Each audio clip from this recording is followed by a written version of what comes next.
Buenas noches, señoras y señores. ¿Estamos listos como para comenzar la clase? Buenas noches, profe. Buenas noches. Buenas, ¿qué tal? ¿Estamos listos? ¿Listas?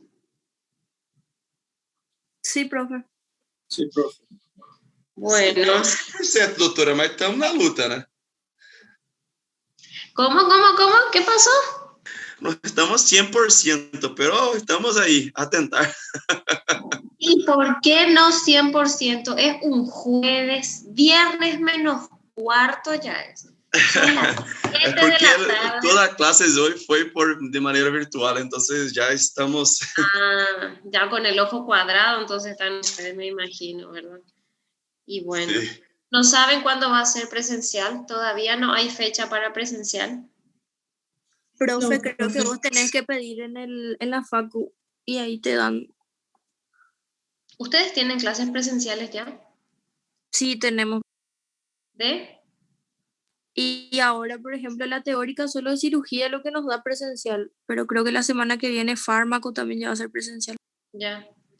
Bueno, eventualmente vamos a ver para hacer presencial, ¿sí? Sin ningún problema, para que el ojo quede menos cuadrado, entonces, ¿sí? Bueno, mientras tanto, vamos a tener que vernos a través de una pantalla, ¿sí? Bueno, el miércoles, ayer, nosotros vimos esta clase de recuperación de la parte de generalidades, de radiografía, de tomografía, de resonancia, de ecografía, terminologías propias de cada estudio y vimos casi todo lo que es normal. Desde hoy en adelante vamos a empezar a ver patologías. Patologías que tienen que ir de la mano con la parte de cirugía, con la parte de semiología quirúrgica, que es en donde ustedes van a estar evaluando con las manos para hacer diagnósticos clínicos y después corroborar esos diagnósticos con las imágenes. Nunca vayan directamente a pedir una imagen, no. Primero ustedes tienen que sentarse a escuchar al paciente, a tocar el paciente y después recién vamos a nosotros pedir las imágenes de acuerdo a lo que encontramos. Lo que hoy vamos a ver va a ser la parte del sistema osteoartromuscular y cuello. Yo no pretendo darles una clase de traumatología porque no es mi especialidad. Yo no les voy a tratar las enfermedades. Yo solamente les voy a dar el tip o los tips necesarios como para saber qué estudios pedir y qué ver en esos estudios, de acuerdo a la evaluación que previamente ustedes hicieron en el paciente. Por ejemplo, la primera patología que nosotros vamos a ver es fractura. Es fácil sospechar de una fractura, o sea, paciente que se cae de propia altura, paciente que se cae de una altura de 2 metros, paciente que tiene un accidente vehículo-motor y tiene una deformidad en alguna parte del miembro, se sospecha de fractura. No es difícil sospechar una fractura. Fractura es igual a radiografía. Para diagnosticar una fractura, ustedes no necesitan otro tipo de estudio. No necesitan una ecografía, no necesitan una tomografía, no necesitan una resonancia. Una radiografía es más que suficiente para evaluar una fractura. Y fíjense, ¿qué es lo que yo tengo que ver en el hueso? ¿Qué es el hueso? El hueso es un órgano que forma sistemas, que está compuesto por una corteza,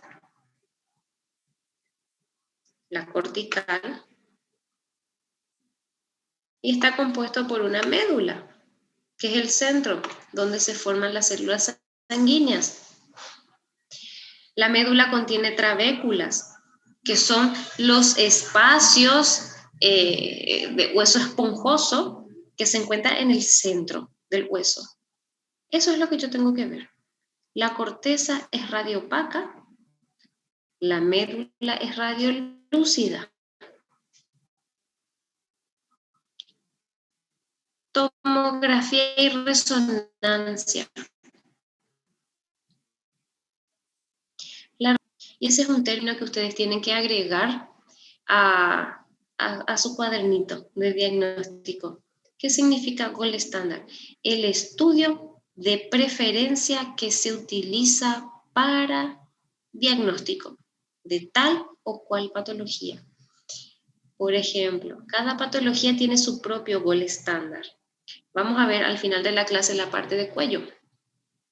Cuello utiliza ecografía Doppler como gold estándar. Cuando ustedes quieren evaluar tiroides, la glándula submentoniana, submandibular, se pide ecografía de esta parte. No me van a pedir radiografía para ver una tiroides. Ni nunca, jamás, ni Mengele va a poder ver una tiroides en una radiografía. Entonces, gold estándar es el estudio dirigido que se usa de preferencia para tal o cual patología. La tomografía no es el gold estándar para hueso, tampoco para músculo. ¿Por qué? Fíjense, estas dos estructuras óseas son una reconstrucción 3D de una tomografía. En el extremo distal del fémur tenemos esta formación de hueso, una lesión osteoblástica, que es una lesión formadora de hueso, es un tumor. Cuando yo miro mi tumor en un corte coronal, fíjense, acá está el tumor, o en un corte axial, acá está mi tumor, yo veo el tumor, veo que es de hueso, veo cómo me deforma por completo la cortical, pero no veo si es que infiltra o no músculo. Para saber si es que yo voy a amputar o no la pierna, que es un tratamiento de uno de los tumores de hueso, yo tengo que saber si infiltra o no músculo, si es de músculo o si es de hueso, para empezar. Fíjense una resonancia. Esto de acá, estas dos son resonancias. Fíjense cómo yo veo que el tumor sale de mi hueso y fíjense cómo me infiltra mi músculo. Yo veo perfectamente cómo este tumor infiltra músculo de los dos lados. Cosa que en una tomografía no veo con definida, no se ve bien. Entonces, cuando ustedes se vayan y evalúen un paciente con una tumoración, que de hecho la clase de hoy no es tumor, pero bueno, para introducción, y evalúen un paciente con una tumoración en miembro, y ustedes digan, a la pucha, esto es blando, este tumor es blando, parece que viene de músculo, resonancia de miembro inferior derecho. Este parece que es hueso porque es tan duro, a la palpación es muy duro, no es móvil, impresiona hueso, resonancia de miembro inferior derecho. Es diferente cuando el paciente se cae y viene así, tiqui, tiqui, tiqui, caminando con una sola pierna, prácticamente, o mejor aún, o sea, mejor para ustedes, peor para el paciente, cuando viene con el hueso así afuera de la piel. Ahí no hay mucho que pensar, eso es una fractura. Necesito igual para corroborar, para ver si no hay trazos fracturarios dentro del miembro. Para planear mi tratamiento necesito una imagen. ¿Qué imagen? Radiografía. Para empezar a ver patologías, yo tengo que saber conceptos. Es algo que yo voy a exigir mucho, saber definir las cosas. De hecho que el examen final, perdón, es oral, y lo único que ustedes tienen que hacer es definir. Lo único que ustedes tienen que hacer es describir. Y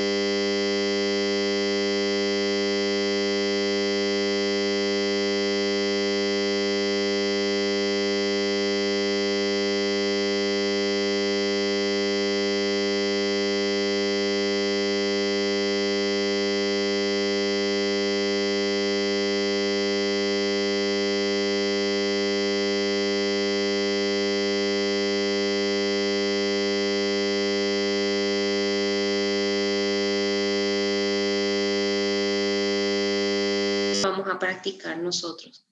Cuando ustedes hablan de fracturas, tienen que saber que están hablando de una pérdida de la continuidad o solución de continuidad de la estructura ósea. Eso es una fractura. Ese es el nombre de la patología. Y vamos a ver cuántos apellidos puede llegar a tener. Permiso. Muchos son los apellidos que puede llegar a tener el nombre fractura, que yo les llamo apellido. Por ejemplo, yo soy Romina Duarte Dávalos. Yo tengo nombre y tengo 2 apellidos. Las fracturas tienen varios apellidos. Cuando hablamos de fracturas completas, es porque, vamos a dar este ejemplo. Fracturas completas son cuando, o es cuando, las 2 corticales se rompen. Hay una solución de continuidad de cortical a cortical del hueso. Esa es una fractura completa. Se rompe en toda su extensión. Acá tenemos una fractura completa tremenda. La fractura incompleta, evidentemente, es cuando el hueso no se rompe en toda su extensión. Y eso es lo que ocurre en los huesos blandos. En los huesos que no están por completamente calcificados, no están maduros. Entonces parece una ramita de una planta verde. De hecho, que el nombre que se le da se llama entallo verde. Se ve en niños. Las fracturas incompletas en niños se le llama entallo verde porque no se rompe por completo, no se rompen las 2 corticales, ¿sí? Fíjense cómo las fracturas, y es algo tan, de repente puede ser tan imperceptible, porque puede pasar desapercibido, chicos. Una fractura que no es desplazada, que no es completa, puede pasar desapercibida.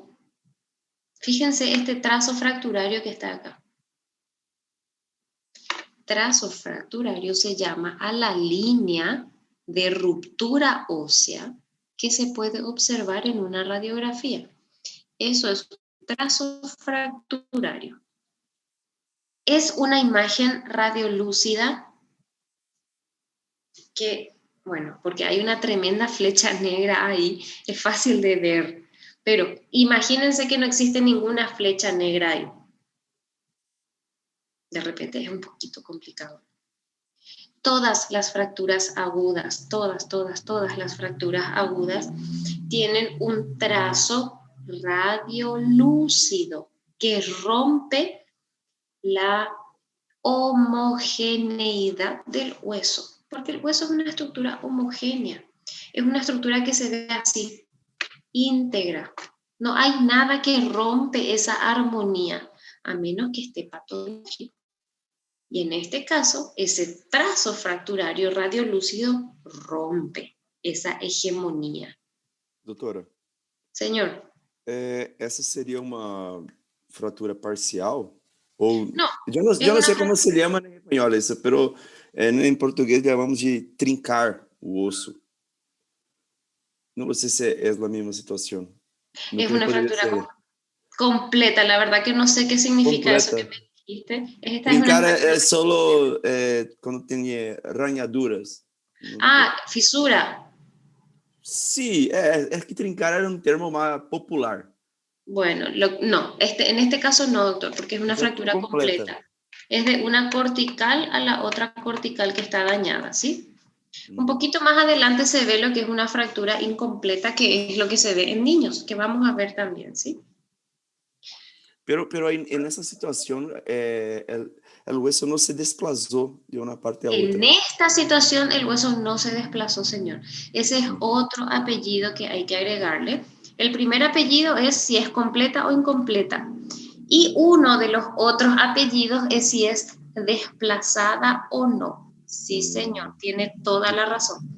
Vamos a ir viendo cuáles son las fracturas desplazadas y cuáles son las no desplazadas, ¿sí? Gracias, doctor. Por ejemplo, el otro apellido, lo primero que tenemos que poner es les voy a escribir acá en el chat, que la fractura sea completa o incompleta. Lo siguiente, el siguiente apellido que tienen que poner es si es simple o si es conminuta. ¿Qué significa simple o conminuta? De acuerdo a en cuántos pedazos se partió mi hueso, yo digo que es una fractura simple cuando tiene hasta 2 fragmentos. 1, 2. Fractura simple. Cuando es conminuta, ya estoy hablando de 3 fragmentos para arriba. Una fractura conminuta es cuando el hueso se rompe en más de 3 pedazos, o sea, de 3 pedazos en adelante. Ese es otro apellido que podemos ponerle a nuestra fractura. Y fíjense cómo se va complejizando. Puede ser una fractura completa, simple, o puede ser una fractura completa, conminuta. Ahí le agregamos lo que el doctor dijo, desplazada o no desplazada. ¿Qué significa desplazada o no desplazada? Que es otro apellido que le tenemos que agregar. Cuando sale de su eje normal. Si yo tengo un hueso así, se fracturó y otra vez sale de su eje, eso es desplazada. Fíjense acá, cómo este hueso salió de su eje. Esto mira acá y este hueso mira acá. Eso es desplazada, que es otro apellido que le tenemos que poner a nuestro hueso. Fíjense, esta es una fractura completa, conminuta, desplazada, ¿sí? Y después ya están estas otras con su tratamiento correspondiente. Acá tenemos fracturas, esta es una fractura expuesta en realidad, porque el hueso rompió la piel y salió al exterior, es una fractura expuesta. Ese es otro nombre que le podemos agregar. Cerrada. Ay, perdón. Cerrada o expuesta. Otro apellido más que le tenemos que poner. Acá tenemos una fractura simple, completa, no desplazada. Acá tenemos fracturas conminutas, ¿sí? Se va complejizando. Cada vez se va complejizando más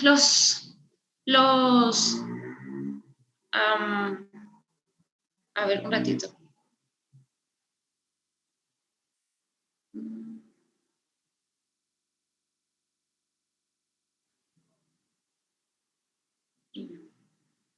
Sí, no se preocupen, chicos,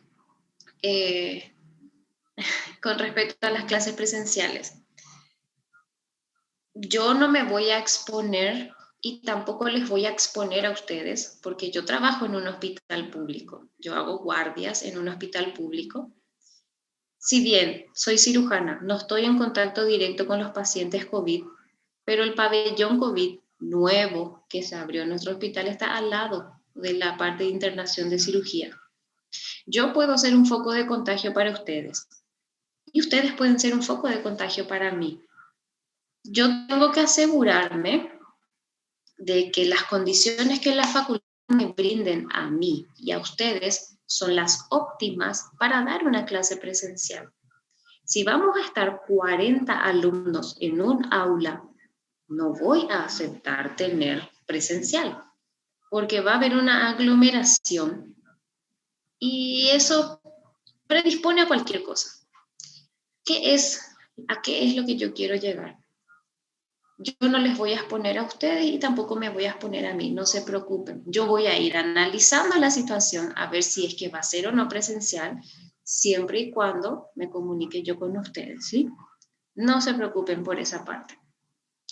Bien, vamos a continuar con la clase. Fíjense, en ningún momento les mostré otro estudio que no sea radiografía. Fractura es radiografía, chicos. Fíjense estas fracturas completas desplazadas. Acá hay una fractura completa, bueno, esta ya está fijada en realidad. Ya tiene ahí su, creo que se llama tutor. Bueno, ese no cuenta. Estas son fracturas completas desplazadas Y ahora se agrega otro apellido más a nuestra patología, que son los nombres de los trazos fracturarios, de las líneas fracturarias. ¿Cuál es la línea que sigue a la solución de continuidad? Significa. Y tenemos muchas. Les voy a resumir en un huesito los tipos de fracturas. Están las transversales. El eje del hueso es este. Ese es el eje del hueso. Cuando el trazo fracturario es opuesto al eje del hueso, se llama transversal. Esta es una fractura transversal. Cuando la fractura sigue el eje del hueso, se llama fractura lineal. Cuando el hueso se rompe diagonal, se llama oblicua. Cuando el hueso se rompe siguiendo toda la longitud del hueso acá y se va por detrás, se llama en espiral. Que de hecho la diferencia entre esta que es en espiral, esta que es oblicua y la que es en espiral, la única diferencia es el mecanismo de producción. Estas que son en espirales se producen en movimiento. Cuando el paciente está corriendo y mete el pie en un agujero y ¡fum!, gira sobre su cuerpo y se cae, ahí se rompen y se llaman fracturas en espiral, que es alrededor de todo el hueso. La oblicua es solamente la dirección que sigue la ruptura, ¿sí? Entonces, y todas estas, transversal, lineal, oblicuas, pueden ser desplazadas y no desplazadas, ¿sí? Fíjense, acá le agregamos... Doutora, Señor. mais uma dúvida. Uma fratura em espiral, ela pode ser oblíqua? Ela obrigatoriamente ela pode ser oblíqua? Porque No, la es espiral, diferencia, es otra cosa. porque en espiral y la oblicua tienen lo mismo sentido. Pero fíjate que una... A ver, ¿cómo te puedo explicar? Que una sigue... A ver, este es el hueso. La oblicua es acá. Y el hueso se parte en dos y vos tenés dos pedazos de hueso con un trazo fracturario así. Sí. La en espiral viene acá, se rompe acá, pero en el hueso en la parte posterior se rompe más abajo. O sea, hace una espiral, hace una vuelta de fractura alrededor del hueso. Entonces el hueso no tiene solo dos partes, él se desplaza, él se rompe en más partes entonces. Así mismo, fíjate lo que te voy a mostrar.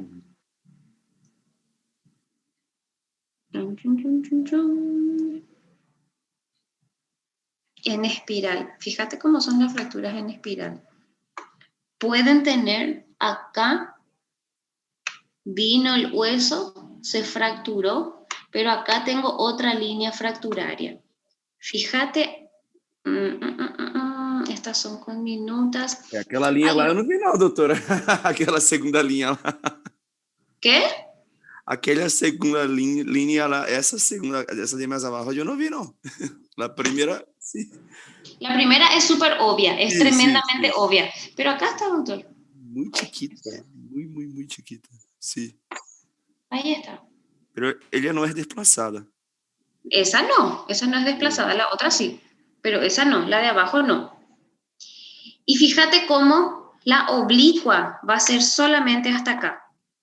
La dirección es similar, sí, pero la que es en espiral, atrás en el hueso, sigue la fractura más abajo. Es como que la fractura da una vuelta y el trazo fracturario es más largo en espiral. Y una en oblicua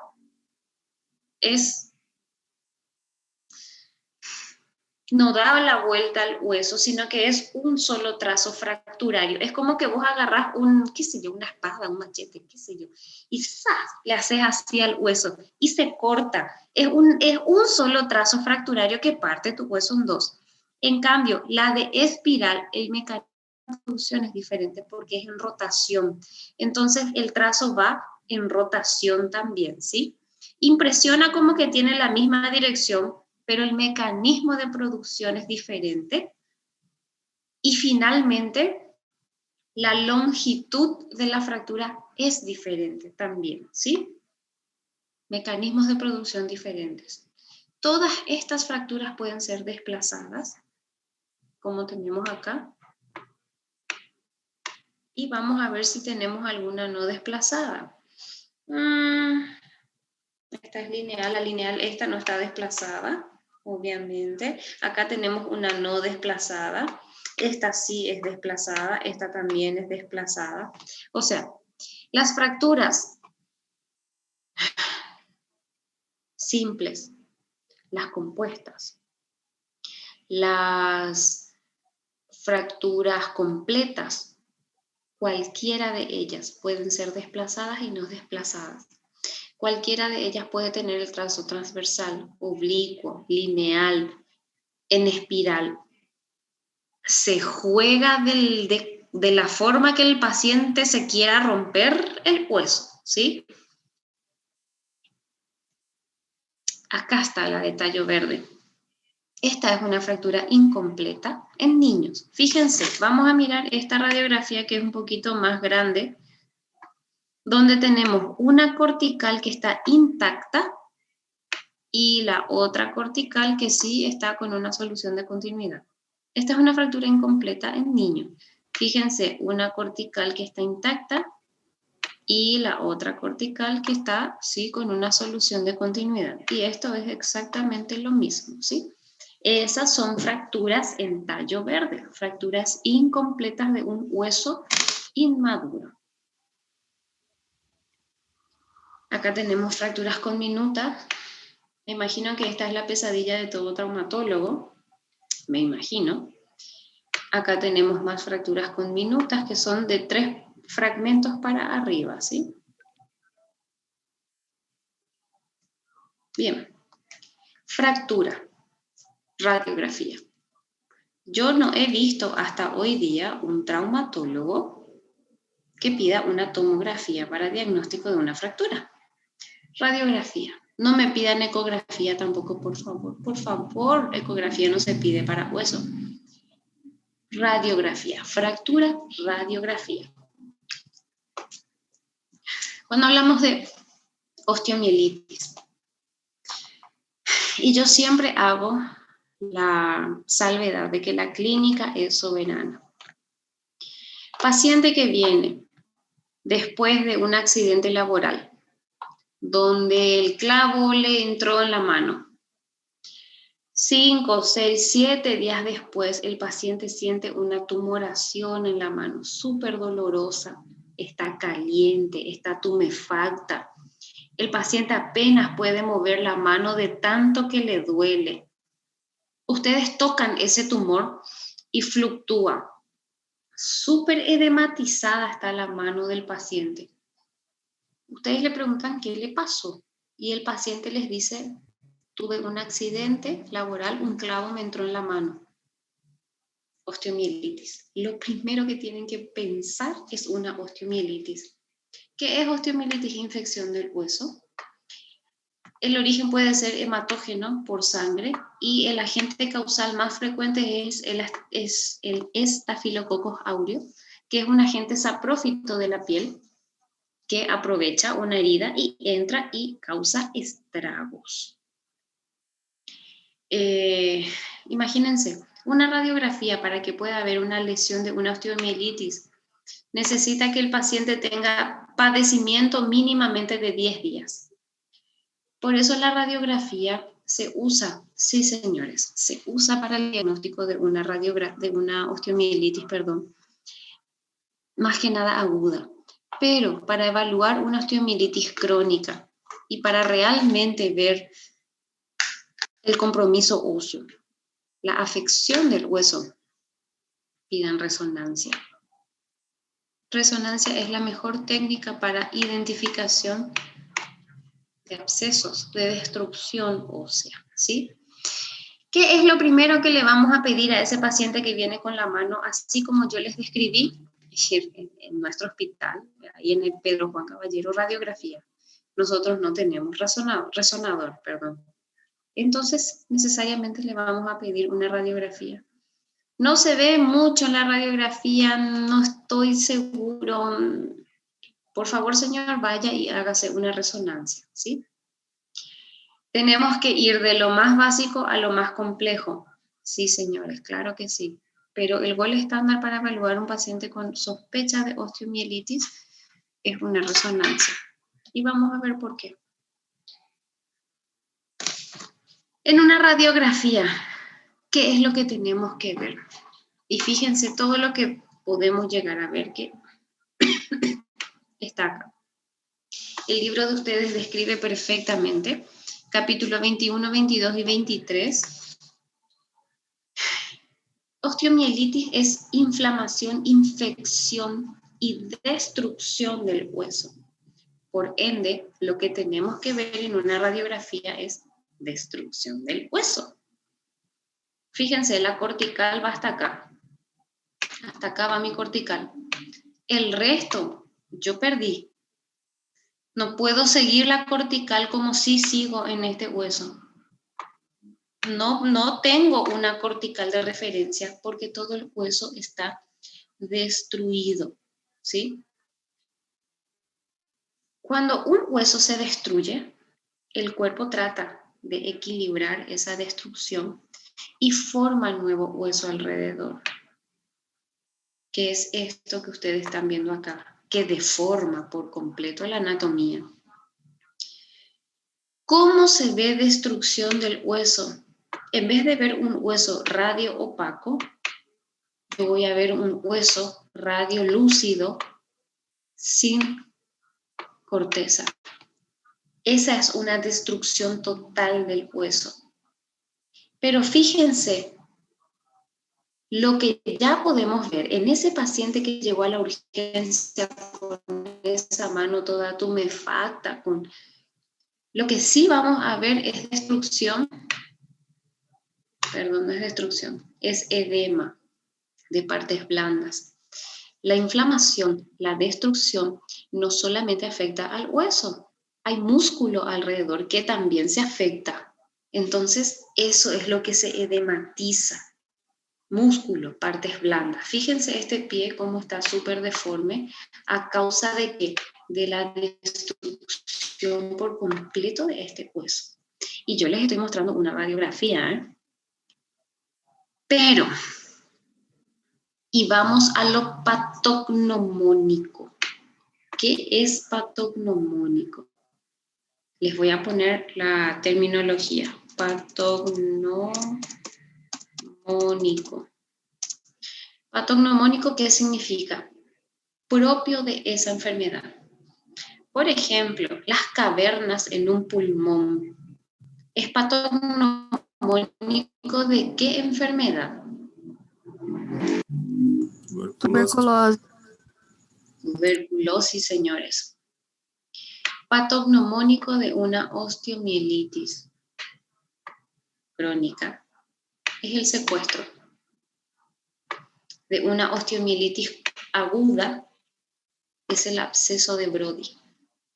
¿Y qué es eso? Vamos a aprender a mirar. Secuestro.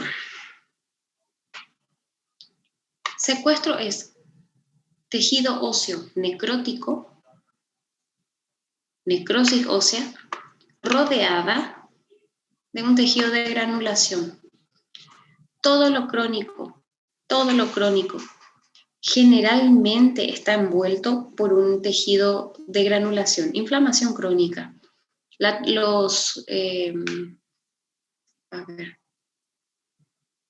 TBC crónica también está conformada por granulomas pulmonares. Secuelar, suele decir secuelar. Es exactamente lo mismo que pasa en una osteomielitis crónica.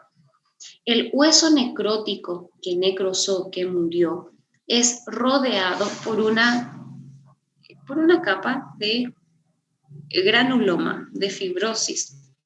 Esto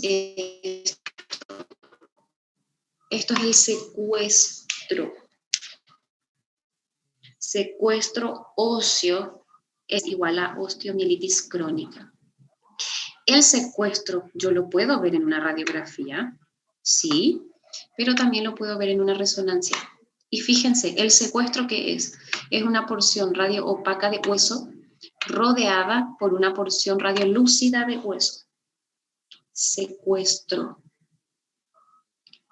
En una resonancia, yo voy a ver una imagen hipointensa en el centro, rodeada de una imagen hiperintensa. Esa era la terminología en resonancia. Hiperintenso, que rodea a una estructura hipointensa.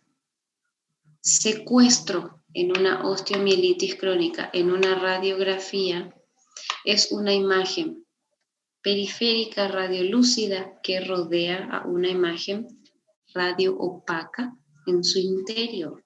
Secuestro óseo. Cuando hablo de crónico. Cuando hablo de agudo. Agudo es inflamación. Agudo es pus. Agudo es leucocitos. Agudo es neutrófilos, basófilos, macrófagos. Eso es agudo. Yo no estoy hablando de una capa de granulación. Eso es crónico. Agudo es esto. Agudo es pus. Agudo es destrucción. Agudo es fístula. Fíjense acá, esto es piel. Piel. Esto es músculo. Fíjense cómo se rompió la piel y tiene comunicación con este hueso que está totalmente destruido. Este hueso, como mucho, hasta acá es sano. Después está totalmente destruido el hueso. Y fistulizó a la piel. El pus es un ente inteligente. Se abre camino. Es increíble cómo el pus abre camino donde se le antoja. Y busca salir y busca drenar espontáneamente. Eso pasa con un paciente cuando tiene una inflamación agudísima en un cuadro no solamente de osteomielitis. Fíjense cómo hay ausencia de hueso. Yo no tengo esa imagen radiopaca en el centro, no, porque eso es crónico. Esto es agudo, destrucción ósea, agudo. Cuando es algo así evidente, es fácil de diagnosticar. Cuando el paciente viene con un pie así gigante, enorme, doloroso, con pus, fluctúa, es fácil de identificar. Pero fíjense esto. Esta es una radiografía que cuando yo miro así, hasta parece normal. Cuando hago una magnificación, agrando una porción de la radiografía, esta ausencia de hueso que tengo ahí. Igual pasa con estas radiografías que tengo acá del pie, el calcáneo. Acá les puse un reparo anatómico para que puedan rememorar lo que es la anatomía del pie.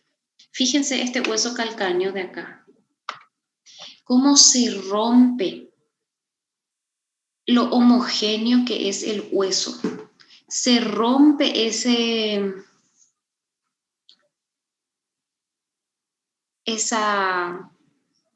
a ver cómo se le puede llamar, deja de ser uniforme. Y veo yo ahí una mancha negra o más gris. Esa es una imagen radiolúcida que denota ausencia de hueso, que denota pus. Esto es ausencia de hueso. En el contexto de una osteomielitis, esto se llama absceso de Brody. Absceso de Brody. Es osteomielitis aguda. Miren lo que es en una tomografía, cómo se ve. Abismal es la diferencia de cómo se ve en una radiografía a cómo se ve en una tomografía. En una resonancia se ve 1000 veces mejor. Por eso el gol estándar no es radiografía. Por eso el gol estándar es una resonancia. Fíjense, absceso. Y es una destrucción focal. Es ahí. Por supuesto, cuando esto aumenta, yo tengo destrucción total de todo mi hueso, pero en la proximidad yo no tengo todo mi fémur destruido, porque probablemente el paciente ya no llegue vivo si tiene todo el fémur destruido, ¿verdad? Es una inflamación, una infección demasiado grande. El paciente puede morir por una sepsis fácilmente. Por eso no llega a tal punto. Entonces es una destrucción focal, es una radiolucidez focal del paciente. Miren lo que es una resonancia. Absceso de Brody en el hueso calcáneo. Fíjense lo que es, cómo se ve que sale del hueso, esto es hueso, y se deforma por completo. Fíjense acá, deforma por completo el hueso, destruye. Esto es una bolsa de pus, absceso de Brody. Esto es secuestro crónico, acuérdense, radioopacidad rodeado por una radiolucidez. Absceso de, secuestro. Esto es crónico, ¿sí? Acá vemos, de hecho, que esta es la imagen magnificada de esto. Secuestro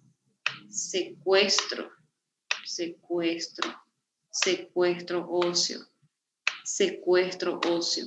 Es totalmente diferente al absceso en una osteomielitis aguda. Es diferente a un absceso en una osteomielitis aguda. El secuestro siempre va a estar rodeado por un tejido de granulación que intenta sostener esa necrosis ósea, ¿sí? Osteomielitis resonancia. Osteomielitis resonancia.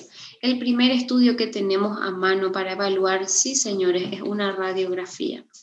Pero acuérdense que la patología tiene que tener mínimamente 10 días para que se pueda ver con nitidez en una radiografía. Antes, resonancia, ¿sí? Bien. Esta es una patología que vemos muchos de nuestros abuelitos. Es una patología autoinmune, inflamatoria, de las articulaciones, que no solamente afecta a los huesos, pero externamente se manifiesta en las articulaciones, pero es una enfermedad sistémica. Es bilateral, es simétrico. Artritis reumatoidea. ¿Qué es la artritis reumatoidea? Afección del espacio articular que consiste en... Este es un espacio articular visto en radiografía, RX, resonancia magnética. Y este es un esquema. El líquido articular, los cartílagos, meniscos en el caso de la rodilla, fíjense, menisco medial, menisco lateral. Por ahí está el líquido sinovial, que separa una estructura ósea de la otra estructura ósea, ¿sí? La artritis reumatoidea es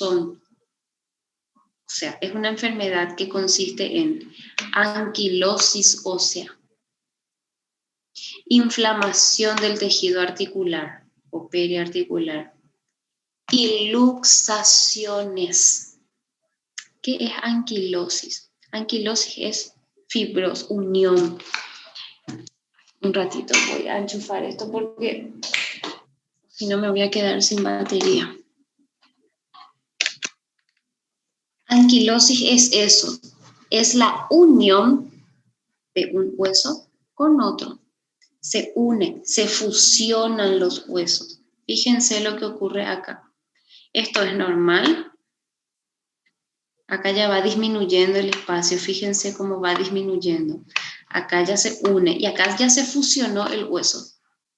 Se fusionan los huesos y quedan una estructura. En vez de que yo pueda hacer esto porque tengo articulaciones, yo ya no puedo usufructuar de mis articulaciones porque el hueso queda una cosa rígida. Porque en los sitios de articulación se fusionan los huesos. Eso es anquilosis. Luxaciones o subluxaciones son pérdida del eje del hueso, o sea, no del hueso, de las articulaciones. En vez de que este huesito siga acá, siga un eje recto, el hueso o la articulación perdió su eje. Eso se llama luxaciones. Estos pacientes tienen luxaciones completas de las articulaciones. Esta es una enfermedad que duele muchísimo, chicos, duele mucho. El paciente no quiere ni moverse, de hecho que no tiene movilidad en las manos, porque está todo anquilosado, está todo fibrosado y está todo luxado. Y fíjense que yo les estoy mostrando radiografía solamente, porque lo único que ustedes necesitan de imágenes, yo no estoy hablando de laboratorio, no estoy hablando del Artitrest, no estoy hablando de ANA, de ANCA, de todas esas cosas que de por ahí se piden. No, yo estoy hablando de imágenes. Lo único que ustedes necesitan en imágenes es una radiografía.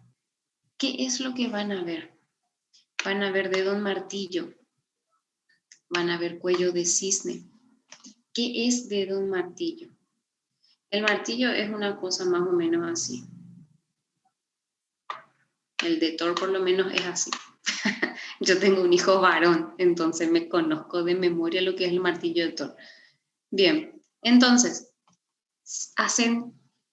la vida se basa en comparaciones, no solamente las imágenes, la vida se basa en comparaciones. ¿Por qué se llama dedo en martillo? Porque yo tengo mis huesos, mis falanges, mi metacarpo, mi carpo, y después tengo el sitio de la articulación con un abombamiento. Todos mis sitios de articulaciones están con un abombamiento porque hay una fusión de un hueso con el otro. Hay una fibrosis del espacio periarticular, entonces queda una estructura más gruesa en el sitio de la articulación. Por eso se llama, o por eso se hace la comparación con el dedo en martillo, ¿sí? Y después tengo lo que se llama cuello de cisne. El cisne es más o menos un ave así, más o menos así, y este va a ser su pico, algo así. La deformidad que ocurre a causa de las luxaciones y que dan ese aspecto con curva, con curvatura de los dedos, a eso se le llama dedo de cisne, que es esa deformidad a causa de las luxaciones. El dedo en martillo es la deformidad a causa de la fibrosis y de la anquilosis del sitio de las articulaciones. Dedos en ráfaga hace relación a la línea que sigue las luxaciones que se forman en los huesos, a la dirección que sigue una ráfaga de viento que supone que llevan los huesitos hacia una dirección. A eso se hace referencia cuando hablamos de dedos en ráfaga. Y fíjense lo que son estas luxaciones. Dolorosísimas. Por eso es que la mano del paciente se ve de esta forma. Esto no tiene cura. No tiene cura para nada. Esta articulación metacarpo-falángica están totalmente luxadas y probablemente estas articulaciones estén todas anquilosadas. Fíjense este dedito. Y la paciente ya capaz que ni esto puede hacer, porque tiene una luxación de los huesos del metacarpo con la falange, es totalmente luxado. Es una enfermedad muy incapacitante. El diagnóstico se hace con radiografía y las deformidades tienen nombres. Dedo en martillo, cuello de cisne, dedo en ráfaga. ¿Sí? Profe, tengo una duda. Señorita. Vos dijiste que se da en personas en edad más avanzada, ¿verdad? ¿Y en cuánto tiempo, por ejemplo, es un proceso así largo en que el dedo llegue a estar así o en cuánto tiempo lleva? Bueno, el tiempo exactamente no te sabría decir, pero es algo crónico, no es algo agudo, es algo que lleva meses en desarrollarse y Pero se puede casi temprano, por ejemplo, así evitar en que llegue a ese estado, ¿verdad? no, doctora, es una enfermedad que no tiene cura. Vos podés paliar. Yo no sé si hay actualmente algún tratamiento inmunomodulador que suprima las células inflamatorias del cuerpo para evitar que llegue a este punto. Cura de la artritis reumatoidea no hay. No hay cura. Pero probablemente sí existan medicamentos que retrasen esto. Pero cura no hay. Existe la artritis reumatoidea juvenil que ataca a pacientes jóvenes. Yo conozco personas jóvenes, muy, muy jóvenes, que sufren de esos dolores y tienen las articulaciones un poco deformaditas ya. Y toman medicamentos para modular, o sea, retrasar este avance, pero cura, doctora, no hay. O sea que en algún momento las deformidades se van a ver, ¿sí? Profe, otra pregunta. ¿Y eso sería a causa de que se desgasta el líquido? No, esto es a causa de fibrosis, a causa de una inflamación desmedida que ocurre a nivel de las articulaciones. No solo de las articulaciones, porque es una enfermedad sistémica, pero en las articulaciones se manifiesta con esto, fibrosis. No desgaste del espacio articular, porque eso es otra patología que vamos a ver a continuación, sino que fibrosis. Ocurre un exceso de inflamación y todo lo que se inflama en el cuerpo cicatriza con fibrosis. Y esto es una fibrosis excesiva que hace que se fusionen los puntos de articulación de los huesos, ¿sí? Sí, profe, gracias. Artrosis, justamente lo que íbamos. Enfermedad del cartílago hialino. Entre hueso y hueso tenemos un espacio articular donde tenemos líquido y tenemos cartílago que evitan que nuestros huesos rocen unos con otros. La artrosis es ese daño articular, desaparición del espacio articular por pérdida del cartílago, por pérdida de ese líquido que hace que los huesos no rocen. Disminución irregular de la luz articular. Osteofitos es formación de hueso, donde no tiene que haber hueso. Fíjense, hay fotos acá. Estos son ejemplos así, clarísimos de lo que es una artrosis. Disminución del espacio articular. Este es un paciente sano, este es otro paciente sano, y al lado tiene su par patológico. Fíjense lo que es el espacio articular de un paciente sano. Se ven súper bien las divisiones entre una vértebra cervical y otra. Paciente con artrosis cervical, que es el paciente que se levanta con un dolor tremendo en el hueso y que a medida que va moviendo, que va pasando las horas, va disminuyendo el dolor. Fíjense lo que es esta columna cervical. El espacio está súper disminuido y estas apófisis espinosas de los están todas conjugadas unas con otras, parece que están todas encimadas unas con otras, no se diferencia en lo absoluto el espacio articular de una vértebra y otra. Lo mismo pasa con los dolores lumbares, que de repente los pacientes se quejan, se hacen las radiografías y este espacio articular desaparece o disminuye notablemente. Cuando el espacio articular disminuye, se llama artrosis. No es una afección ósea, es una afección articular, ¿sí? Disminuye o desaparece el espacio articular. Artrosis. Dolores óseos. El primer estudio que ustedes van a pedir, radiografía. Con la radiografía ya se hace diagnóstico de ¿qué? De fracturas, ya se hace diagnóstico ahora de artrosis. Osteomielitis, si es que nosotros vemos o hay una evolución de días del padecimiento del paciente, también podemos hacer diagnóstico.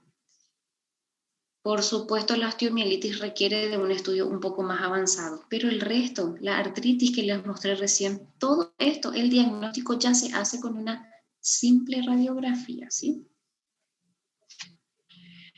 Osteoesclerosis. Esta es una patología donde tenemos aumento de la densidad ósea. Todas las otras patologías hasta ahora tenemos una disminución de la densidad ósea. La fractura porque tenemos el trazo fracturario, la osteomielitis, bueno, la artritis no hay una disminución de la densidad, pero hay una conjunción. La osteoesclerosis, ¿qué es? Acúmulo de hueso. Se junta el hueso y no se degrada. Ustedes saben que ya calculo que habrán visto en histología que nosotros tenemos en todo el cuerpo blastos y clastos. Los blastos se encargan de formar estructuras, fibroblastos, osteoblastos, y los clastos son aquellos que se encargan de degradar lo que sobra, lo que muere, lo que ya está viejo. La osteoesclerosis es un desbalance donde la actividad osteoclástica no funciona y la blástica sí funciona. Entonces se forma hueso, se acumula hueso y no se degrada el hueso. Por eso es que se ve un incremento de la densidad ósea, o sea, se ve un hueso demasiado blanco, demasiado radioopaco. Pero es un hueso que no sirve, porque se acumula hueso nuevo con hueso viejo, entonces no sirve y termina por sufrir fracturas patológicas muy frecuentemente. Esta es una oblicua no desplazada, por ejemplo, completa. Este es un hueso, esta es la densidad normal de un hueso. Radio lúcido en el centro y radio opaco en las periferias. Hueso normal. Cuando vemos un hueso excesivamente blanco, excesivamente radio opaco, aumento de la densidad ósea. Además, fractura patológica. Fractura patológica llamamos a aquella fractura o aquella solución de continuidad, que se produce sobre un hueso enfermo. Esa es una fractura patológica. Las fracturas patológicas se ven en cáncer, metástasis ósea, pero también se ven en estos huesos enfermos, porque esta es una enfermedad ósea. Ausencia o déficit en la degradación ósea. Osteoesclerosis. Método de estudio, radiografía. ¿Cómo yo voy a sospechar cuando mi paciente se fractura? Porque esto no da síntomas. Entonces, cuando el paciente tiene una fractura o tiene una incapacidad de movimiento de alguna parte del cuerpo en donde ustedes sospechen fracturas, radiografía es lo primero. Un hueso excesivamente radio-opaco se puede sospechar de una osteoesclerosis. Necesariamente con biopsia eso se corrobora en un 100%. pero una imagen sugestiva es un hueso excesivamente radioopaco, ¿sí? Osteoporosis es todo lo contrario. Una osteoporosis es disminución de la densidad ósea. Mineral insuficiente, mineral bajo. ¿Por qué? Porque aumenta la resorción ósea. Se destruye el hueso. Se va destruyendo. Generalmente esto ocurre en las mujeres que están en la menopausia por déficit hormonal. Las hormonas sirven de tanto para el pelo, para el cutis, para el estado de ánimo, para tantas cosas. Entre ellas, para la formación del hueso, de minerales óseos. Cuando yo tengo un hueso excesivamente radiolúcido y miren que la osteoporosis no suele ser sintomática, a menos que produzca fractura, eso sí. Pero generalmente a la mujer que entra en menopausia se le hace sus estudios para ver, y eso se llama densitometría ósea, para ver qué tanto mineral tiene en el hueso. Pero ese es un estudio demasiado específico ya. En una radiografía, ¿cómo yo voy a diagnosticar una osteoporosis? Disminución de la densidad, disminución del grosor de la cortical, disminución o desaparición de las trabéculas óseas. Fíjense, estas son las trabéculas óseas. Parece un entramado de panal de abejas. Parece un panal de abeja, que es el hueso esponjoso que está en la médula ósea. Fíjense, acá yo no tengo trabéculas.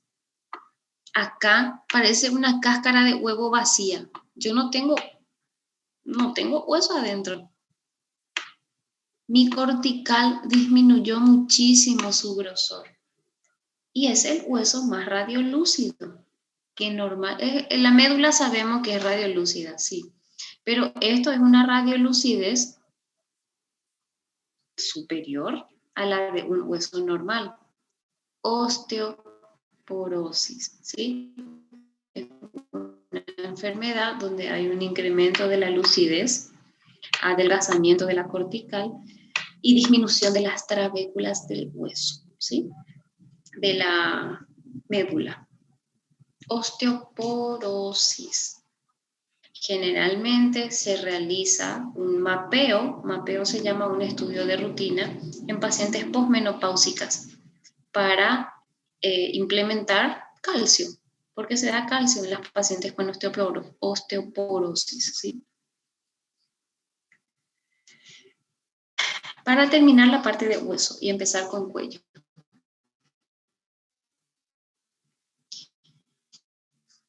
¿Cómo son las incidencias que ustedes tienen que pedir? Acuérdense que ustedes sí tienen que pedir incidencias. Ay, acá. No era como la tomografía, que yo no pido corte axial, corte sagital o corte coronal. No, porque ya me tienen que venir los cortes incluidos. En las radiografías no, en las radiografías yo sí tengo que pedir las incidencias. AP, lateral, PA cuando es de tórax, pelvis AP, columna, chicos, pidan siempre AP y lateral, sea columna cervical, dorsal, lumbar, sacro, AP y lateral. Por favor, 2 incidencias, siempre. Mano y pie, 2 incidencias, siempre. AP y oblicua. Oblicua es así, la posición de la mano. Por favor, siempre pidan estas incidencias de acuerdo a la parte del cuerpo que ustedes quieren evaluar, ¿sí? La parte de hueso. Prof, Sí, o que são essas incidências? O que seriam essas incidências? Y estas incidencias son las posiciones que el paciente tiene que adoptar frente a la máquina de rayos X. Por ejemplo, acá está tu máquina de rayos X, acá. Y si es una anteroposterior, yo tengo que mirar a tu máquina de rayos X.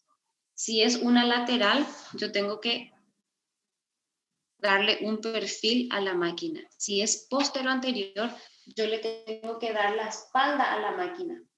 Porque esas incidencias describen de dónde va hacia dónde van los rayos.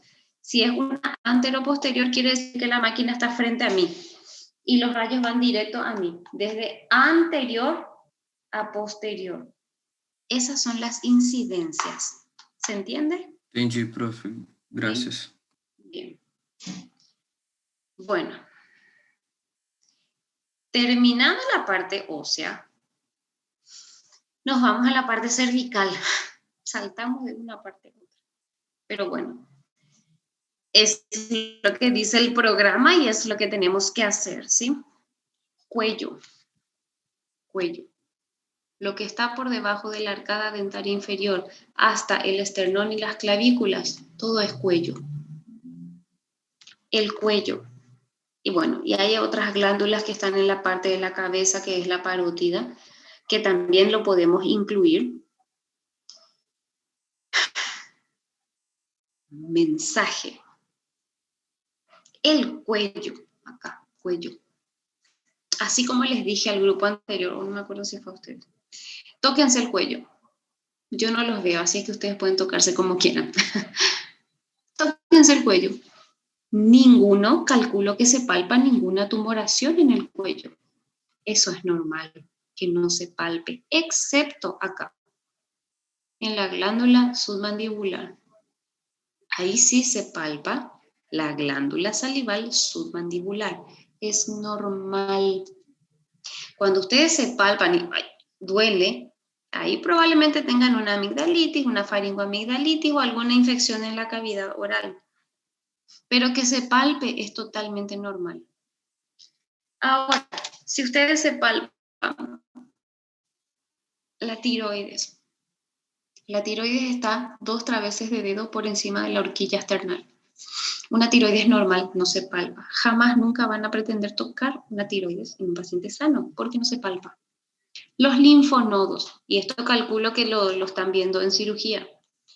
Nosotros tenemos 6 niveles ganglionares en el cuello. 1A, 1B. Este es el esternocleidomastoideo. En el borde anterior tenemos el nivel 2, el 3, el 4. Supraclavicular 5A y 5B. El 6 es central. Ninguno de los linfonodos se tocan. Ninguno. Cuando se toca, quiere decir que está patológico. Puede ser inflamatorio, porque tienen una foliculitis, porque tienen un acné. El acné duele horrores y aparte que se produce inflamación de los linfonodos, porque tienen un absceso dentario, porque tienen un tumor. Los tumores también se traducen como metástasis en la región de los ganglios. Los inflamatorios duelen, las metástasis no duelen. Esa es la gran diferencia. Pero cualquier tumor que ustedes palpen, desde la parótida hasta el nivel 6, ecografía cervical Doppler. Señores, acá les voy a poner en el chat. Ecografía cervical Doppler. Ecografía cervical Doppler. Es el estudio Gold estándar del cuello. Ecografía cervical Doppler. Siempre para cuello. Siempre. No me pidan radiografía. No me pidan tomografía. Porque no van a ver. En una radiografía no se ve la parótida. En una radiografía no se ve la tiroides. En una tomografía sí, a ver, pero no se pide tomografía para evaluar tiroides. No, se pide ecografía cervical, señores. Y fíjense, yo les voy a ir dando tips para diagnosticar benigno de maligno. La tiroides sí es una glándula que yo puedo decir esto es una tiroides, porque tiene una forma única, particular. 2 lóbulos, este es el derecho, este es el lóbulo izquierdo, y este es el istmo tiroideo, la tráquea, y estos son los grandes vasos del cuello.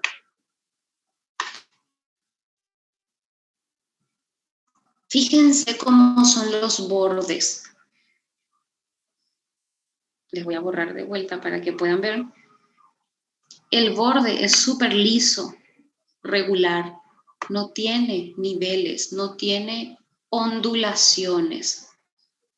El parénquima, todo esto es parénquima tiroideo, es homogéneo, parece una pinturita que ustedes pasaron el pincel y quedó una pintura súper linda, es homogéneo, no hay nada que altere el parénquima. Fíjense las imágenes que tenemos abajo, que de hecho son solamente la mitad de la tiroides. Acá este es el istmo y este es el lóbulo derecho. Fíjense lo que es esta tiroides. Totalmente irregular. Los bordes tiene irregulares y para colmo tiene esta imagen que está acá, que es totalmente diferente a nuestro parénquima tiroideo. Hasta ahí yo tengo sospechas de que es un tumor maligno. ¿Por qué? Porque es demasiado irregular. Pero cuando le coloco el Doppler y yo veo la vascularización central, eso es patognomónico de patología maligna. Vamos con más ejemplos. Justo esto es patología benigna. Pero tiroides, también es tiroides porque esto es el lóbulo derecho y acá tengo el istmo. Acá tengo y ahí está mi nódulo. Fíjense, cuando yo le agrego Doppler y quiero que vean lo siguiente. Estos son tumores. Vascularización periférica. Así como tienen estos nódulos, sus vascularizaciones periféricas, son tumores benignos. Independientemente de la forma que tenga. Si es un tumor de este tamaño, puede ser un bocio. El bocio es benigno y va a tener su vascularización periférica. O puede ser un tumor así de chiquitito y seguir siendo benigno porque tiene su vascularización periférica. Yo no pretendo que ustedes me sepan que esto es una tiroides, chicos. Les aclaro. Si yo les pongo una ecografía así, ahí, obviamente, porque la anatomía es maravillosa, no está nada deformado, no está nada alterado. Evidente que tienen que saber que eso es una tiroides. Pero en el resto de las imágenes no, porque pueden ser glándulas salivales. Lo que yo necesito que ustedes sepan, ¿cuáles son las características de tumores benignos y cuáles son las características de los tumores malignos? Entonces, cuando yo les muestre una foto y les muestre esta tremenda vascularización aberrante, esto parece, no sé ni qué es lo que parece, no sé si ustedes conocen lo que es la pelota tatá en San Juan. Esa pelota que tiene lleno de fuego en San Juan, bueno, eso parece. Eso es una vascularización periférica aberrante, totalmente aberrante. Maligno, desde todo punto de vista, chicos. Vascularización central. Vascularización central, abundante, aberrante, es maligno. Es totalmente diferente esta imagen de esta imagen que tiene su vascularización bien en la periferia. Uno es benigno, el otro es maligno. Maligno, benigno. Yo no pretendo que ustedes sepan que esos son ganglios, que son glándulas, no. Porque si ustedes me ponen esta foto, probablemente ni yo sepa de dónde es. Porque yo les tengo que contar una historia clínica a ustedes. Yo les tengo que decir que se obtiene una imagen del linfonodo en nivel 3 del cuello y se observa esto. Y ustedes tienen la obligación de decirme que es maligno por el tipo de vascularización que tiene, chicos. Cuando yo no pongo Doppler, es un poco complicado ver. Por ejemplo, este es el caso de un paciente que tiene una obstrucción del conducto de Wharton por una litiasis, por un cálculo, creo que se llama cialito, algo así era, cuando era una formación cálcica dentro del conducto. Se abscedó, se obstruyó, se infectó, se abscedó. Este paciente está así, como ustedes ven en la foto, doloroso, tumefacto, y hay una destrucción por completo del linfonodo, de la glándula submandibular. Esto que ustedes ven acá es necrosis, líquido, destrucción de la glándula. Pero si yo no le pongo Doppler, no puedo saber si esa glándula era tumoral y después se obstruyó, se inflamó, sí. Porque el linfoma, y yo ya vi, chicos, linfoma, que aparecen como ganglios infartados, y son linfomas, y en las ecografías se forma como un ganglio abscedado. Y viene un tremendo linfoma. Por eso es demasiado importante que yo le ponga Doppler. A mí no me interesa, porque no van a saber que esto es un ganglio. No me interesa a mí que ustedes sepan qué parte del cuerpo es, porque yo les tengo que poner una historia clínica. Sí necesito que me sepan cuáles son las características de los tumores malignos. Vascularización central, bordes irregulares, infiltración a los órganos adyacentes, multiseptado. ¿Qué significa? Que tiene muchos compartimentos. Heterogéneo. ¿Heterogéneo qué significa? Que tenga una porción sólida y otra porción líquida. Eso es heterogéneo. Son características de malignidad. Tumores malignos. Tumores benignos como esto. A mí tampoco me interesa que sepan porque eso es anatomía patológica. Lipoma. Un lipoma es un tumor benigno de grasa. Fíjense cómo es homogéneo. Pero si yo no le pongo vascularización, yo no le pongo Doppler, no voy a saber con certeza.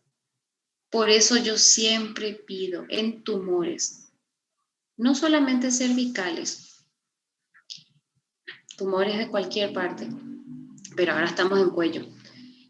Ecografía cervical Doppler, ¿sí? Cuando ustedes vean una vascularización, fíjense la cantidad de vascularización que tiene este nódulo. Es súper diferente a esto. Totalmente diferente. Esto es benigno. Esto es totalmente maligno. Y vean cómo sin Doppler hasta parece lindo. Y no, chicos, pidan siempre con Doppler. Siempre pidan Doppler para evaluar cuello. Cuando ustedes palpan una tumoración, siempre pidan Doppler, por favor, ¿sí? ¿Hay alguna duda en cuanto a la forma de estudiar tumores del cuello en cuanto a imágenes?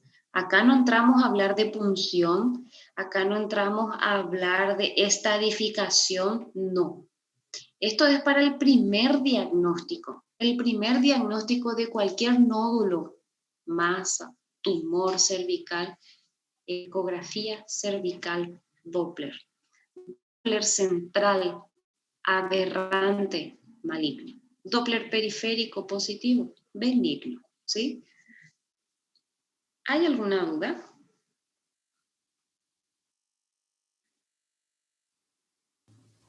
Não, Acho profe. que não, prof. Profe, No, profe. el Doppler es fácil de encontrar así. Por ejemplo, acá tenemos un Doppler. En el Hospital Regional de Pedro Juan Caballero hay un ecógrafo que tiene Doppler. Doppler es un botoncito nada más que se apriete y ¡pum! Aparece el color sobre la estructura que ustedes apoyan el transductor.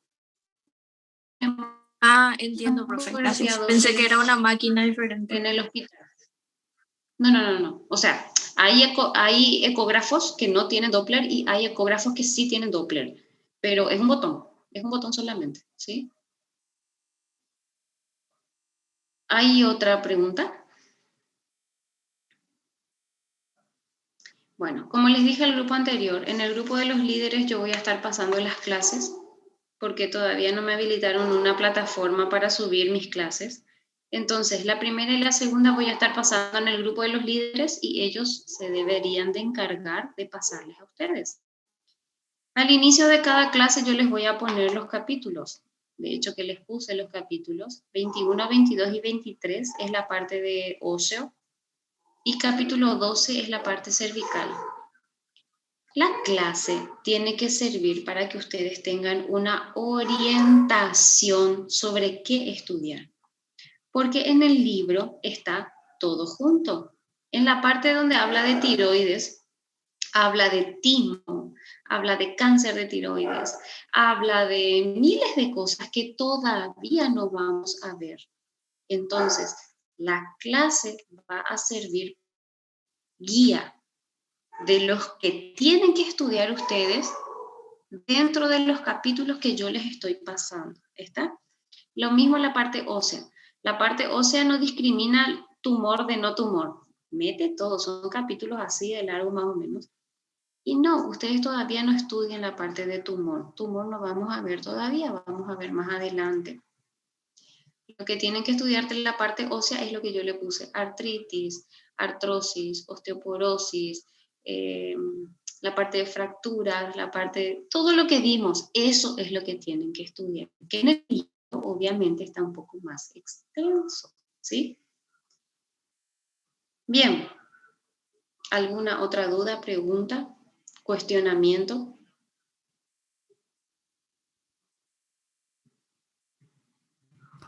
Prof, na Señora. prova vai ser dado um caso clínico ou é só a imagem mesmo? Ay, doctora, tengo una imaginación tan linda, tan buena, que yo mezclo todo. Ustedes van a tener un examen práctico y un examen teórico. Ahora que es presencial el examen, porque antes era todo virtual y era súper aburrido.